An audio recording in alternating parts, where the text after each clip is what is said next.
আসসালামু আলাইকুম বন্ধুরা, দেখেন রাস্তাটা কত সুন্দর পরিপাটি না?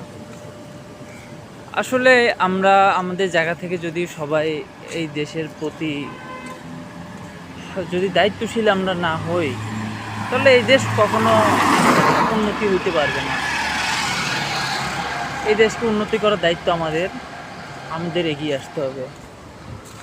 আর আমি বিশেষ করে চাই যে ইউনূস স্যারের মতো লোক 5 বছর একজন সরকার হিসাবে এই দেশে থাকুক। আসলে মূর্খ দিয়ে কখনো দেশ পরিচালনা করা যায় না, আর মূর্খ দিয়ে দেশ পরিচালনা করতে গেলে ভালো কিছু বয়ে আসে না।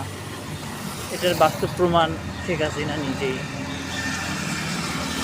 উনি টাকা পাচার করতো না, এই করতো না, সে করতো না। হ্যাঁ, উনি দেশের মোটামুটি রাস্তাঘাটের উন্নয়ন করছে।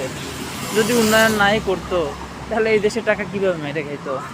যে জায়গা লাগবে 50,000, সেই জায়গা বাজেট ছিল 5 লাখ টাকা।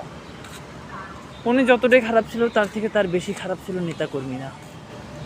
উনি টাকা পাচার করতো না, তবে অন্যভাবে করতো। সেটা কীভাবে? তার ছেলের পড়ালেখার জন্য প্রতি 3 মাস পর 400 কোটি টাকা তার ছেলের অ্যাকাউন্টে যেত। এইভাবে অনেক খাত আছে, সেই খাতের মাধ্যমে উনি টাকা পাচার করেন। আসলে এগুলো আমাদের দোষ। আমরা চাই যে একজন ভালো নির্বাচিত সরকার এই দেশে আসুক।